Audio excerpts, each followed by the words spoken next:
Under the pale, ghostly light of the moon, the frozen river stretches endlessly, a glassy surface marred by jagged cracks that seem to claw at the very fabric of the earth. The wind howls through the barren trees, biting and relentless, carrying with it a sinister chill that seeps deep into the bones. The air is unnervingly still, yet it carries faint whispers, soft, almost imperceptible, but unmistakably there like fragments of lost voices trapped beneath the ice. This is not just a river, not just a place. It is a threshold to something far darker, a keeper of secrets that have driven even the sanest minds to the brink of madness. Tonight, you are not merely a spectator to the tale of the Stygian Flow. You are stepping into a shadowed world where reality and nightmare blur. This isn't a story for the faint of heart. It begins with Arthur Benson, a man whose life has been shaped by tragedy and an insatiable need to find answers. Once a respected lawyer known for his razor-sharp intellect, Arthur is now a man haunted by an unsolved mystery: the disappearance of his wife during a visit to the very town where this frozen expanse lies. Decades later, his obsession has led him back to Frosthaven, a small, desolate town in the northern reaches, where whispers of the river's curse linger in every corner and shadow. Arthur is drawn to the Stygian Flow not by choice, but by something deeper, a pull he can neither explain nor resist. Stay with us as we unravel the chilling tale of Arthur Benson and the frozen nightmare that lies beneath, a story of darkness, despair, and the unrelenting pursuit of truth. Now turning to the frozen river setting, Frosthaven emerges as a place seemingly forgotten by time, a secluded small town cradled in the northern wilderness where icy winds carve paths through snow-covered streets. At its heart lies the Stygian Flow, an endless stretch of frozen water that glimmers under the subdued sunlight like an unbroken sheet of glass. To the townsfolk, the river is both a blessing and a curse. It has fed generations, providing a livelihood through fishing and trade when the ice recedes during the brief thaw. Yet, it also holds a darker legacy, whispered in hushed tones around flickering hearths. Stories of ghostly apparitions drifting over its icy expanse at night, a sailor's silhouette here, a faint echo of mournful cries there, are etched into Frosthaven's folklore. They speak of disappearances, of townsfolk who venture too far and never return, leaving only rumors of the river claiming them for its own. The landscape surrounding the Stygian Flow is no less enigmatic. Snow-draped pines stand like silent sentinels along the riverbank, their branches bending under the weight of frost.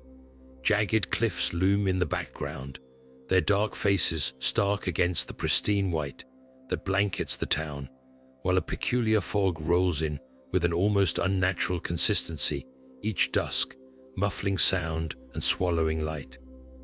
It is a scene of breathtaking beauty, a veritable winter wonderland, but the beauty is deceptive. Beneath the frozen surface lies an oppressive sense of foreboding, as if the river itself watches, waits, and remembers. The contrast between the serenity of the snow-laden world above and the oppressive darkness below is palpable, sending shivers down the spine of anyone who dares to linger too long. It is here, amid this stark and hauntingly beautiful setting, that Frosthaven's secrets lie buried under layers of ice and whispers from the past. With the stage set, we now delve deeper into the man who dares to confront this enigma, Arthur Benson. With the next phase of the journey in sight, we turn our attention to Arthur Benson, a man whose life has been irrevocably shaped by tragedy and an unrelenting pursuit of answers. Decades ago, Arthur was a successful lawyer, a man of precision and principle, thriving in the world of logic and evidence. But his carefully ordered life came crashing down when his wife, Margaret, disappeared under circumstances as chilling as the Frosthaven winters. She had been visiting the remote town while Arthur attended to work obligations. Her last known moments remain shrouded in mystery, but whispers tied her disappearance to the Stygian Flow, the very river that now calls Arthur back. Unable to reconcile what happened, Arthur retired early, leaving behind a promising career and retreating into solitude. Arthur's personality is a tapestry of contradictions. Methodical in thought, yet deeply empathetic in nature, he carries the weight of his loss like an anchor, tethering him to a world that feels increasingly distant. His once pragmatic view of the world has been eroded by years of grief, replaced with an obsession to untangle the threads of unsolvable mysteries, particularly those entwined with Frosthaven and its ominous river. It is not out of sheer curiosity, but rather a desperate need for closure, a hope that by solving others' mysteries, he might somehow illuminate the shadows of his own. He approaches his investigations with a lawyer's rigorous attention to detail, but is often guided by a quiet, unshakable instinct, born from years of searching for traces of a truth that has eluded him. Yet Arthur is not a perfect hero. He is flawed, deeply so. His melancholic nature often isolates him, and his relentless need for answers can blind him to the emotions of those around him. And still, in his vulnerability lies his relatability. Who among us would not cling to the hope of finding a lost loved one, even when the odds are impossibly slim? His determination to face what others dare not confront, be it the icy abyss of the Stygian Flow or the buried pain of his own past, makes him compelling and profoundly human. Arthur's journey to Frosthaven is not just about uncovering the truth behind the disappearance of a young girl. It is also about confronting the ghosts that have haunted him for decades and finding out whether the frozen river holds the answers he has been seeking, or yet more questions that will plague his restless soul. With the next phase of the journey in sight, the peaceful yet eerie stillness of Frosthaven is shattered by the disappearance of Emily Carlyle, a bright and spirited 11-year-old girl whose presence once brought warmth to the icy chill of the town. It was an ordinary winter afternoon when Emily, wrapped in a vibrant red scarf that stood out like a beacon against the snow, ventured onto the frozen expanse of the Stygian Flow. Her laughter rang out above the biting wind as she glided across the ice, carefree and unaware of the shadows that seemed to gather beneath its surface. Then, as if the frost itself swallowed her whole, there was silence. Her scarf was later found snagged on a jagged edge of broken ice, fluttering faintly in the breeze, but Emily was nowhere to be seen. The disappearance sent a ripple of terror through the tight-knit community. Whispers spread quickly, their voices carrying the weight of old legends and fears. Many in Frosthaven believed that the river, with its dark history of taking lives, had claimed another victim. Stories of vengeful spirits and unearthly forces gained momentum, mingling with the raw grief of a town mourning one of its own. The once busy paths along the river grew deserted as dusk fell earlier, the icy mist appearing heavier and more menacing. For Emily's parents, the pain was unbearable, each moment an agonizing reminder of their missing daughter. They turned to Arthur Benson, a man whose name in Frosthaven was synonymous with searching for truths others feared to face. Arthur, however, was hesitant. The parallels between Emily's disappearance and that of his wife decades ago were too striking, too painful. Both had vanished without a trace, leaving behind only fragmented clues and unanswered questions. Returning to Frosthaven meant reopening old wounds, facing memories he had spent years trying to bury. But as Emily's parents stood before him, their eyes red from tears and their voices lined with desperation, Arthur found himself unable to turn away. He saw in their grief a reflection of his own, and in Emily's disappearance a chance, not just to bring a family closure, but to confront the ghosts that loomed over his own shattered past. Against his better judgment, and with a mix of dread and resolve, Arthur packed his bags and headed for Frosthaven, knowing that the icy depths of the Stygian Flow held not just answers, but also dangers he could scarcely imagine. As the next challenge unfolds, Arthur finds himself plunged into the tangled web of Frosthaven's secrets, each thread leading to a different suspect, all bound to the frozen river in ways that defy coincidence. First, there is Harold Murray, a solitary fisherman whose weathered face and calloused hands speak of a lifetime spent on the icy waters. Harold lives in a shack near the river's edge, shrouded in an air of unease, as if he carries the weight of knowledge too dark to share. The townsfolk whisper of his uncanny ability to predict the river's moods, a talent some claim borders on supernatural. When Arthur confronts him, Harold's nervous glances and cryptic warnings about things that should remain undisturbed only deepen the mystery. He claims to know nothing of Emily's disappearance, yet his trembling hands and tendency to avoid eye contact suggest otherwise. Then there is Isabel Knight, the enigmatic artist whose haunting paintings of the Stygian Flow have earned her both admiration and suspicion. Isabel keeps to herself in a studio filled with canvases that depict scenes of the river in chilling detail, ghastly faces beneath the ice, long-forgotten shipwrecks entombed in frost, and a recurring image of a young girl with a red scarf standing alone on a cracking expanse. Arthur visits her, hoping her art might hold clues, but their conversation leaves him unsettled. Isabel speaks in riddles, her tone alternating between wistful and foreboding. She claims her visions come from dreams, yet her knowledge of events she could not possibly have witnessed raises more questions than it answers.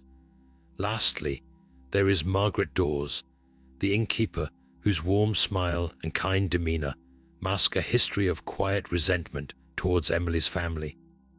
Margaret has run the Frosthaven Inn for decades, a hub for travelers and locals alike, where stories flow as freely as the mulled cider she serves by the hearth.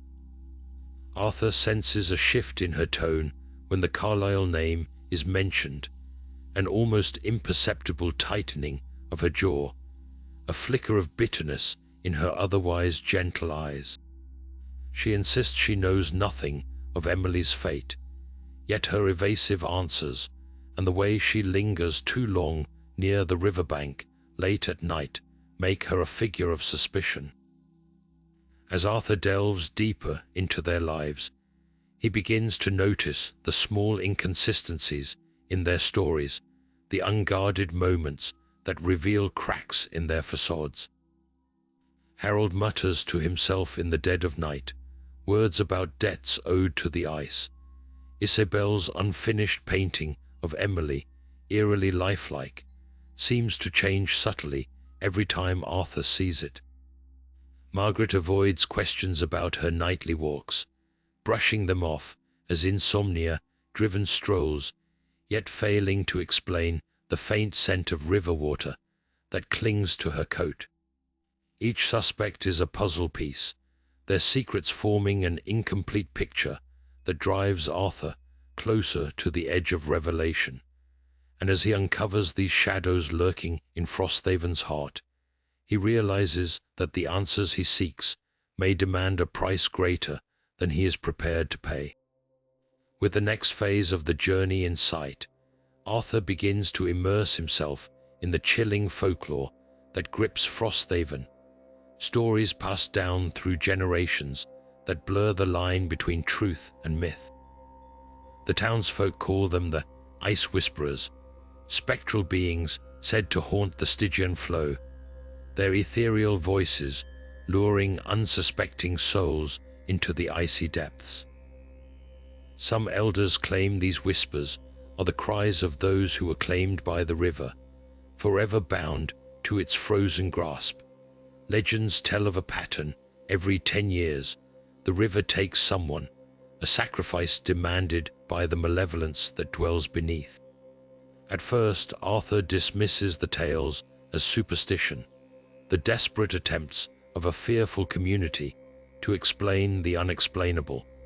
Yet as he collects fragmented pieces of lore, strange coincidences begin to emerge.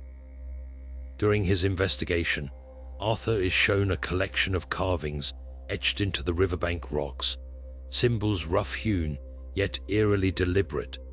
The carvings match drawings found in Emily's journal, suggesting she had uncovered something significant before her disappearance.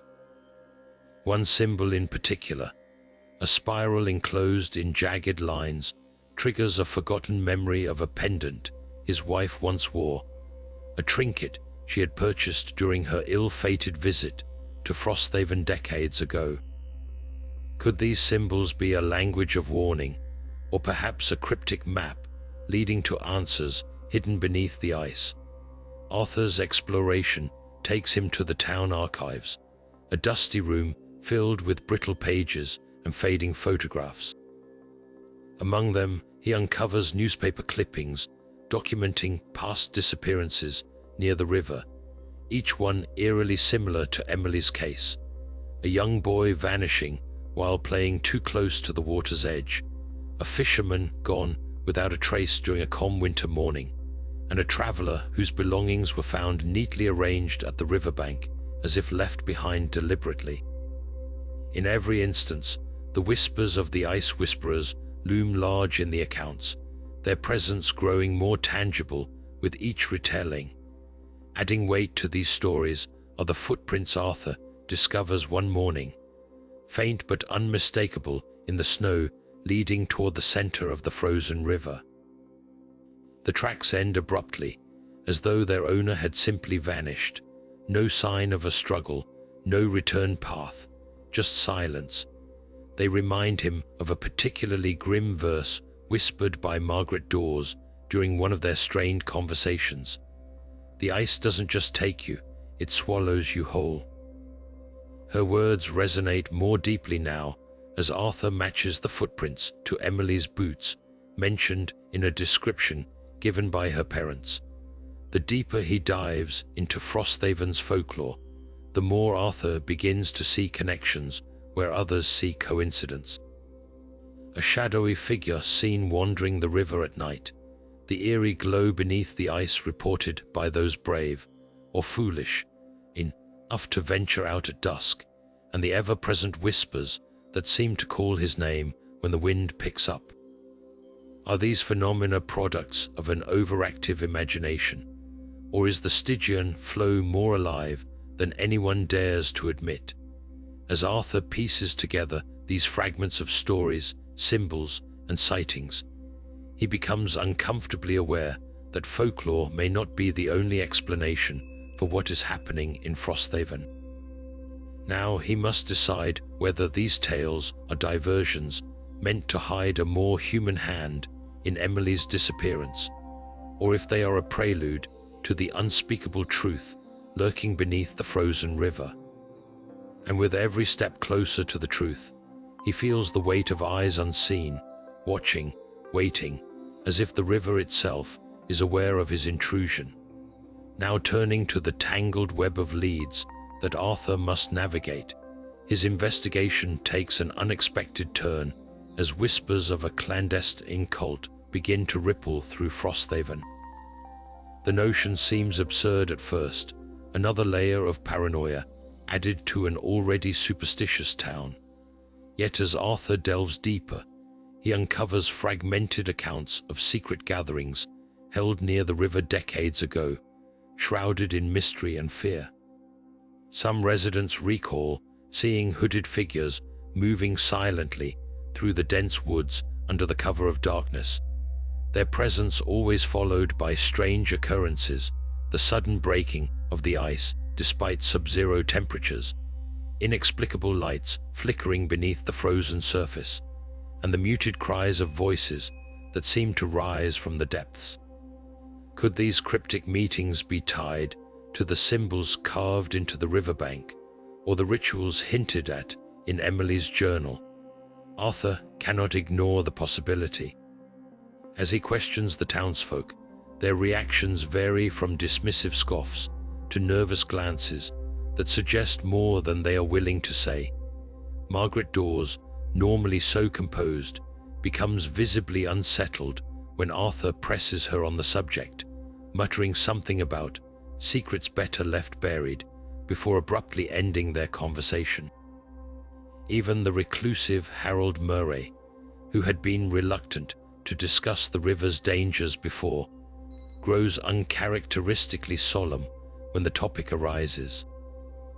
He warns Arthur to tread carefully, offering only a cryptic remark. There are things in Frosthaven older than any of us, and some who'll do anything to keep them undisturbed. Adding further intrigue are sporadic sightings of a shadowy figure that seems to haunt the perimeter of the frozen river, its presence reported by several residents over the years. Some describe it as a tall, stooped silhouette that vanishes the moment it is approached, while others claim to have seen it standing motionless in the center of the river, staring toward the shore. Despite the frigid cold, no footprints ever trail behind it, as if it materializes out of thin air. A few even speculate that it could be the spirit of one of the river's victims, but Arthur senses that the truth might be far more unsettling. Each new thread Arthur uncovers seems designed to pull him in a different direction, muddying the waters rather than bringing clarity. The strange carvings, the cult rumors, the shadowy figure, all of them demand his attention, yet none provide definitive answers. And then there is the journal, its cryptic entries seemingly written in a hurried, frightened hand. One passage, in particular, stops Arthur cold. The river watches. It listens, and when it calls, you must not answer. The words resonate with everything he has seen and heard so far, a chilling confirmation that whatever Emily had stumbled upon, it was dark enough to push her to the edge of reason. As the pieces of the puzzle continue to shift, Arthur is left grappling with the uncomfortable question: are these clues leading him closer to Emily's fate, or are they part of an elaborate trap meant to lure him into the river's icy grip? With so much at stake, he knows he must press on, even as the weight of the unknown begins to gnaw at his resolve. And somewhere, just beyond the edge of his reasoning, he can almost hear it, the faintest whisper, beckoning him closer. As the next challenge unfolds, Arthur finds himself drawn back to the Stygian Flow, the frozen river that seems to pulse with an eerie, unspoken life of its own. Each visit deepens the unsettling hold it has over him, leaving him both captivated and repelled. The stillness of the ice, broken only by the sharp crack of distant fissures, feels almost deliberate, as if the river itself is aware of his presence. On one particularly frigid night, as the moon casts its pale glow over the frozen expanse, Arthur hears it for the first time, a faint whisper that seems to drift on the icy wind. It is indistinct, almost imperceptible, but it stops him dead in his tracks. He scans the surroundings, his breath forming clouds in the bitter air, but there is no one. The sound fades as quickly as it came, yet the moment leaves an indelible mark, a gnawing sense that he is being watched. Despite the biting cold and the growing sense of dread, Arthur continues his nightly excursions, compelled by the hope of finding some trace of Emily. But his determination is tested as the river begins to reveal its darker side. Strange silhouettes flicker just beneath the surface, their movements slow and deliberate, like shadows cast by unseen figures. They vanish as quickly as they appear, leaving Arthur questioning his sanity. Is it a trick of the light, or is something truly lurking beneath the ice? One evening, as he peers at the frozen surface, he swears he sees a pair of eyes staring back at him, only to blink and find nothing there. Each encounter chips away at his resolve, making him question whether he is the hunter or the hunted. The tension reaches a boiling point on a particularly treacherous outing. Arthur spots a familiar flash of red near the center of the river, the unmistakable color of Emily's scarf. His heart pounds as he moves cautiously onto the ice, each step accompanied by the ominous groan of the frozen surface straining under his weight. The scarf seems to flutter in the wind, just out of reach, beckoning him forward. But as he inches closer, the ice beneath him cracks with a deafening roar, opening a jagged fissure that nearly swallows him whole. He leaps back just in time, his pulse racing as he scrambles to safer ground. When he looks back, the scarf is gone. The realization hits him like a blow.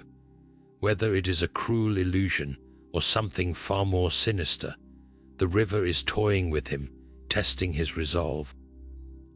Each journey to the Stygian Flow leaves Arthur more convinced that the river is alive, an ancient, malevolent force that feeds on fear and despair. It is not merely a setting for his investigation. It has become an active participant, a predator circling its prey. The once familiar landscape of Frosthaven now feels alien, its cold beauty tainted by the ominous presence of the river. Arthur's every step feels like a gamble, a delicate balance between uncovering the truth and losing himself to the icy abyss. Yet, despite the dangers, he cannot bring himself to walk away. The river holds too many answers, too many pieces to the puzzle that might lead him to Emily. But as the whispers grow louder and the shadows more persistent, Arthur begins to wonder, how much of himself will he have to sacrifice to uncover the secrets of the Stygian Flow? And with each passing day, the faint whisper from the ice no longer feels like an invitation. It feels like a warning. Now turning to the confrontation with Harold Murray, the tension takes on a sharper, more personal edge. Arthur, worn down by the river's torment and desperate for answers, finds himself standing before a weathered shack, perched precariously on the edge of the frozen expanse. The structure, battered by years of brutal winters, leans awkwardly as if it might collapse under the weight of its secrets. Inside, the air is thick with the scent of damp wood and old fishing nets, and the faint glow of a single oil lamp casts flickering shadows across the cluttered space. Harold Murray sits hunched over a small table, his gnarled hands cradling a steaming mug. His eyes, clouded but sharp, lift to meet Arthur's with a mixture of weariness and apprehension. Arthur wastes no time, his voice low but firm, as he accuses Harold of knowing more about Emily's disappearance than he has let on. The question hangs in the air like frost, freezing the small room into silence. Harold doesn't respond immediately. Instead, he takes a deliberate sip from his mug, the slightest tremor in his hand betraying his outward calm. When he finally speaks, his voice is hoarse and uneven, as though dredging words from a place he would rather leave undisturbed. "You don't know what you're dealing with," he mutters, his gaze shifting to the frost-covered window, as if expecting the river itself to come crashing through at any moment. Arthur presses harder, his frustration bubbling to the surface. He recounts the nights of whispers, the shadows beneath the ice, and the terrifying apparition of Emily's scarf, all of it pointing to something Harold cannot ignore. The old man's composure begins to crack. Beads of sweat glisten on his weathered forehead despite the icy chill that seeps through the walls. Harold finally breaks his silence, though his words come in uneven bursts, as if resisting the pull of an invisible force that demands his secrecy. He warns Arthur about disturbing what sleeps beneath the ice, his tone carrying the weight of both fear and guilt. "The river takes what it wants," Harold says, his voice dropping to a whisper. "Always has, always will. But you're poking at wounds that never heal." His cryptic warnings only fuel Arthur's determination, and he demands something tangible, an explanation, a clue, anything to make sense of the horrors plaguing Frosthaven. Harold hesitates, his hands trembling now as he reaches into a drawer and pulls out a brittle, yellowed map, its edges frayed and its surface etched with faded markings. He lays it on the table between them, pointing to a series of carvings that appear to trace the contours of the Stygian Flow. But these markings also depict something else, an intricate, swirling pattern beneath the ice that resembles a massive, coiled form. Harold's voice falters as he explains that the map was passed down through generations, a relic from a time when the town's ancestors supposedly made arrangements with whatever resides beneath the river. Arthur studies the map, his breath catching as he realizes the carvings match the location where Emily's scarf disappeared. The implications are chilling, yet Harold offers no further details, only a chilling plea. "Leave it alone, Benson. If you value your life and hers, you'll leave it alone." The words hang in the air, heavy with an urgency that sends a shiver down Arthur's spine. But it is too late for warnings. For Arthur, the spectre of answers is far more compelling than the weight of fear. As he folds the map and steps out into the biting night, his mind is set. The river may be a predator, but it has underestimated its prey. What Harold has revealed is not enough to deter him. If anything, it has only solidified his resolve to face whatever lies beneath the icy surface of the Stygian Flow. With the next phase of his journey in sight, Arthur knows the confrontation has only just begun. With the next phase of the journey in sight, Arthur trudges back to his lodging, the brittle map clutched tightly in his hands, its cryptic markings replaying in his mind like a distorted melody. The icy air bites at his cheeks, but his focus never wavers. Harold's trembling plea echoes in his ears. Leave it alone. Yet every step Arthur takes is a defiance of that warning. The yellowed parchment holds secrets that demand to be unraveled, secrets that, he suspects, tie both Emily's disappearance and his wife's fate to the icy abyss of the Stygian Flow. Laying the map on the table in his small room, Arthur begins to study its details under the flickering light of an old lamp. The markings are crude but deliberate, the swirling patterns beneath the ice almost hypnotic in their design, as if they were etched to mimic the movement of something alive. His sharp mind picks apart the faint inscriptions around the edges, symbols that match no language he recognizes, but seem laden with meaning. He traces the contours with his finger, stopping at the location Harold had pointed to earlier. A chill runs through him as he notes the proximity to the spot where Emily vanished. It all connects. He feels it, though the full picture remains just out of reach, veiled in fog like the river on a winter's dawn. Arthur's thoughts drift to Harold's torn expression, the way his voice had cracked under the weight of fear and regret. Was the old man truly an innocent bystander, burdened by knowledge he didn't want, or was he complicit in something far darker? As Arthur recalls the cryptic warning about arrangements, unease coils within him like a serpent. Arrangements with what and why? Harold had spoken as if the river itself were alive, a sentient predator stalking its prey.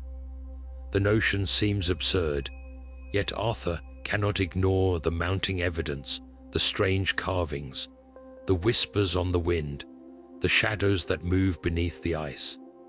But one thought surges above the rest, louder and clearer than all others. To stop now would mean conceding to the fear that grips Frosthaven, to leave questions unanswered and the missing unaccounted for. Folding the map with care, Arthur tucks it inside his coat, his resolve hardening with every passing moment. He knows he must return to the river, to the location marked on the map, to confront whatever truth lies frozen beneath the surface. Whether Harold Murray is a coward or a conspirator feels increasingly irrelevant. The answers lie not in the words of a reluctant old man, but in the icy depths of the Stygian Flow itself. As the lamp's light flickers, casting long shadows across the room, Arthur steels himself for what comes next. The river has long claimed dominion over Frosthaven, feeding on its fears and secrets. But Arthur Benson is no ordinary man.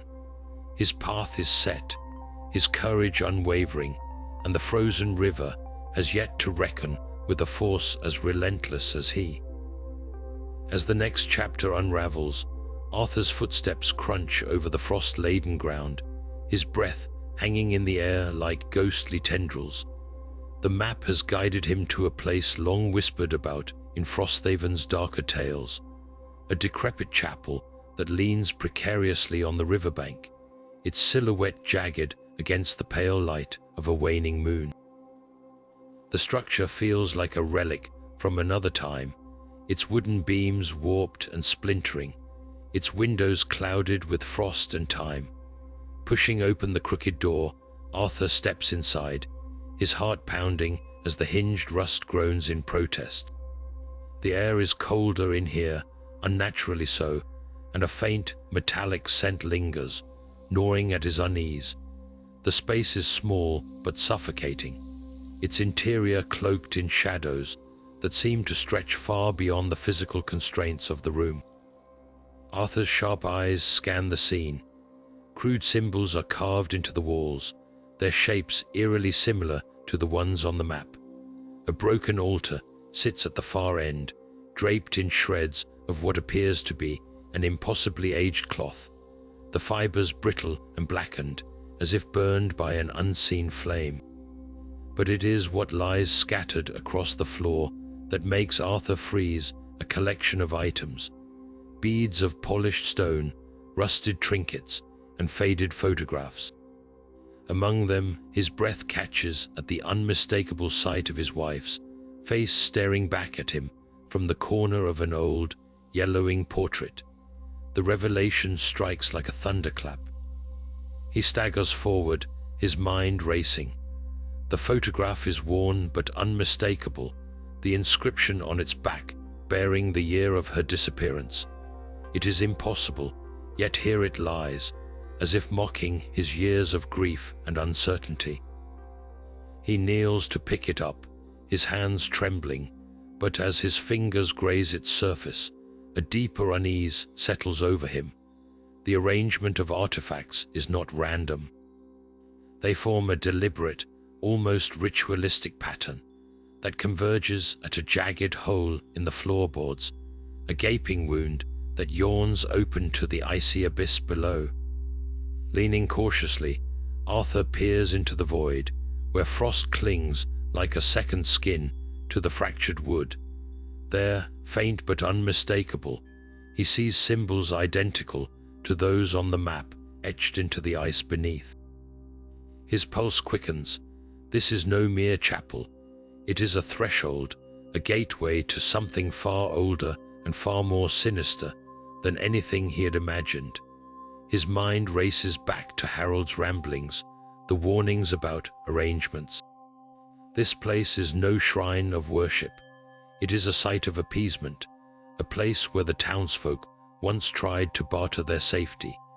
As Arthur pieces together the horrifying truth, the weight of it nearly drives him to his knees.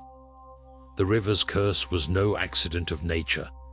Frosthaven, desperate and cornered, had struck a bargain with an entity beyond comprehension, and in their fear they had been feeding it for decades, perhaps centuries.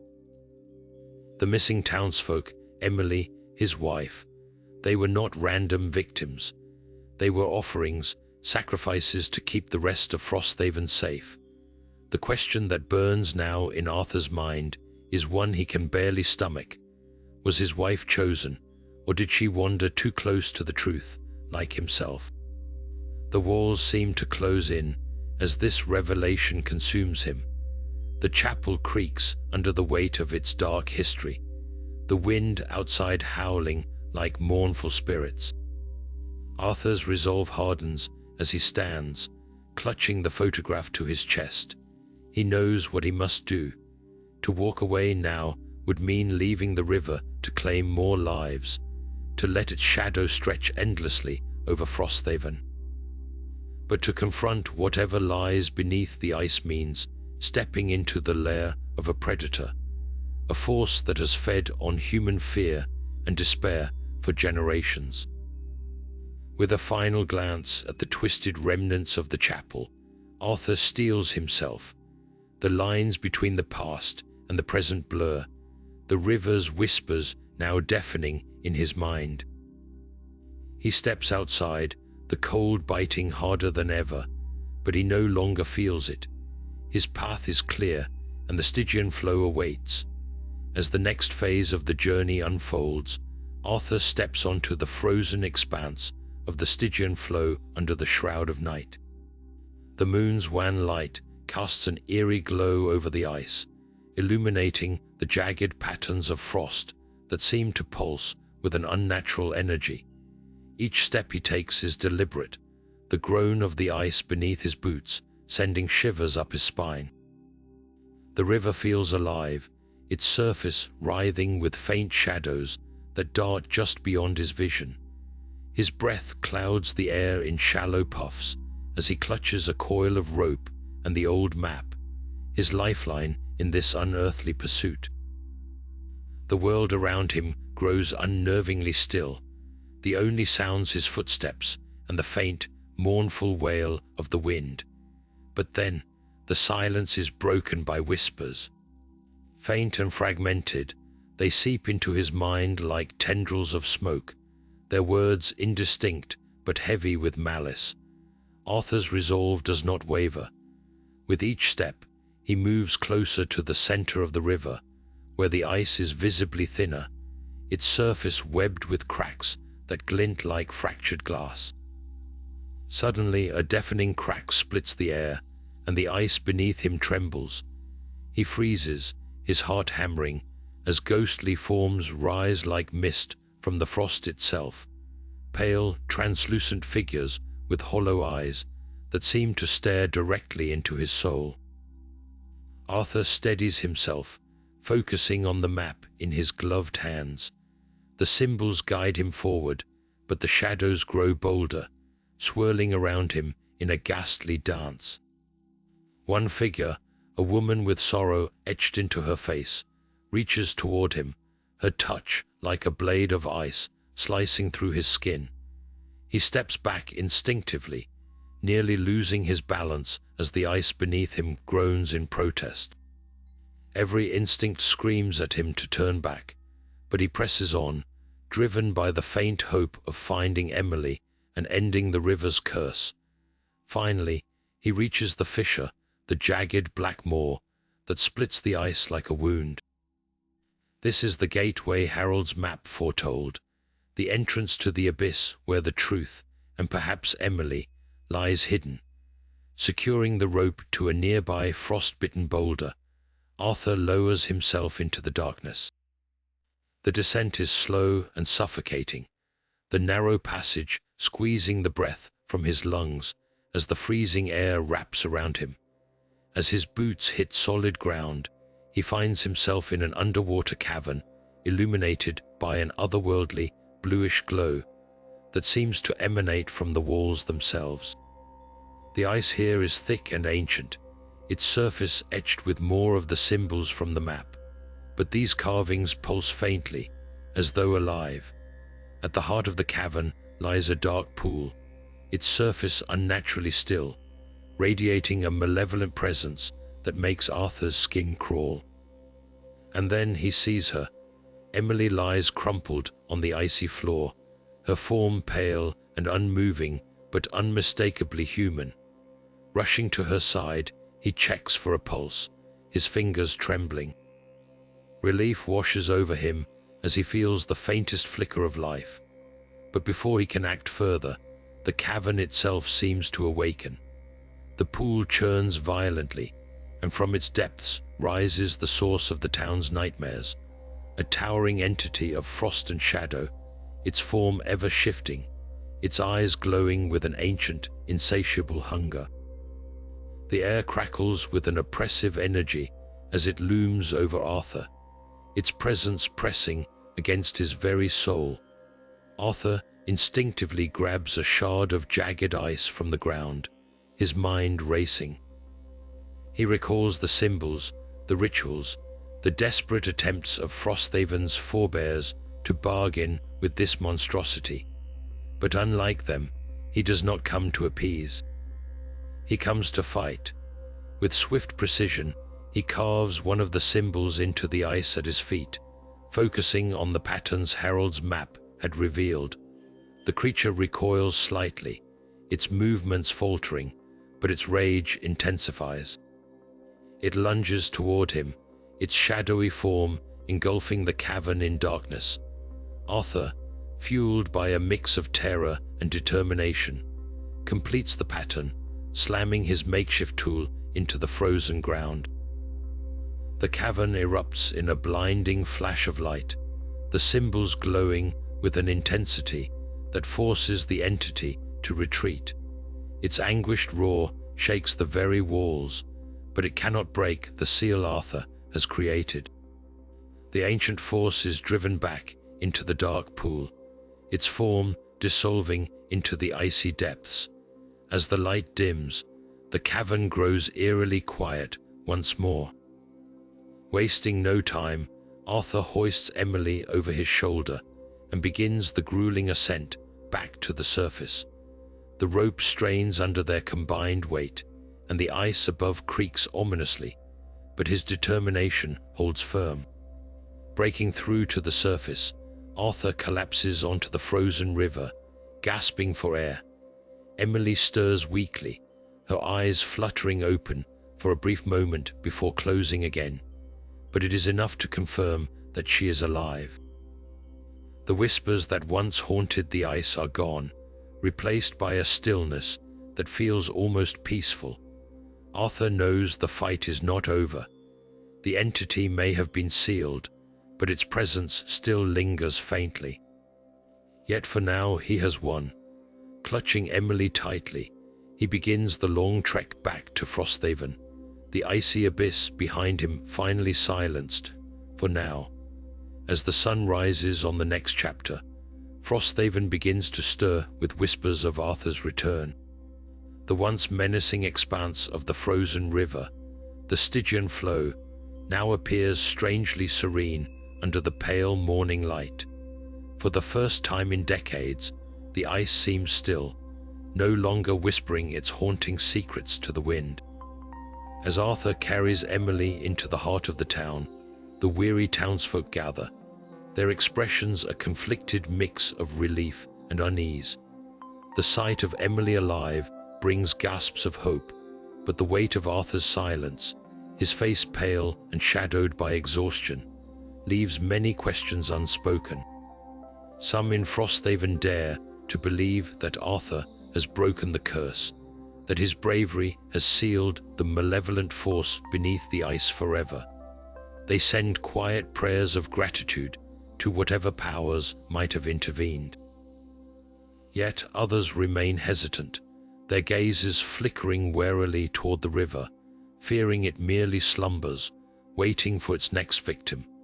The air in Frosthaven is lighter, but the undercurrent of fear has not fully dissipated. Arthur, now recuperating in Margaret Dawes' old inn with Emily resting nearby, cannot shake the images burned into his memory. The grotesque, shifting form of the entity, the piercing glow of its eyes, and the bone-deep cold that seemed to seep into his very soul. It all lingers like an echo. Each time he closes his eyes, he feels the cavern's oppressive energy, hears the anguished roar as the entity was forced back into the dark pool. Emily, though weak, occasionally stirs, her soft murmurs of gratitude a faint reminder of why Arthur ventured into the abyss in the first place. As the days pass, Arthur ventures around Frosthaven, speaking with the townsfolk who cautiously approach him for answers. They ask what he saw beneath the ice, their voices trembling between eagerness and dread. But Arthur, now a man who carries the burden of secrets far older than himself, chooses his words carefully.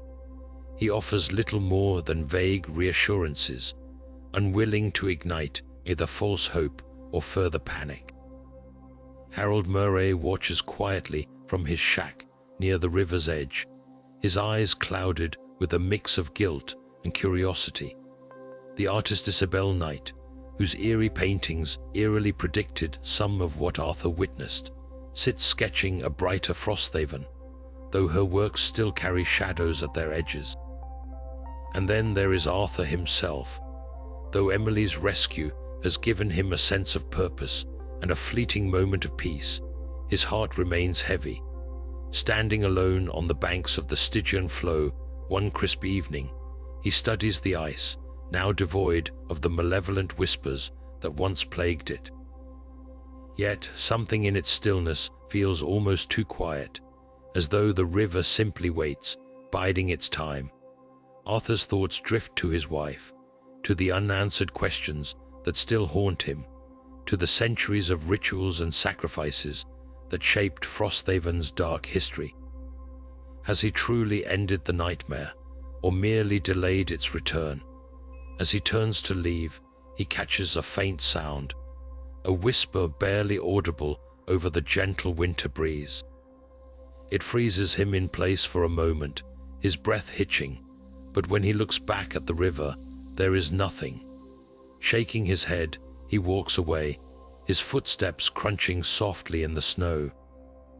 Behind him, the Stygian Flow remains silent, its icy surface reflecting the first stars of twilight. For now, the nightmare is over. But as Arthur knows all too well, the river has its own way of calling people back. Now turning to the conclusion, we reflect on the chilling tale of Frosthaven and its cursed river, the Stygian Flow. Arthur Benson's journey, driven by loss and tethered to hope, has led us deep into the icy abyss and back again. Yet, as the frost settles on this chapter, the true end remains elusive. Has the restless entity beneath the ice been silenced for good, or have Arthur's actions merely stalled its hunger for another day? The townsfolk may breathe easier for now, but the weight of Frosthaven's history, littered with whispers of sacrifices and the unexplained, lingers like a shadow over the town. Is the river merely a dark reflection of the fears and secrets people bury, or does it possess a malevolence that defies understanding? The line between myth and reality blurs in the cold grip of such mysteries, leaving us to wonder if some truths are better left undiscovered. As Arthur walked away that night, his silhouette disappearing into the snowy dusk. The faint whisper that reached his ears lingers not just with him, but with us.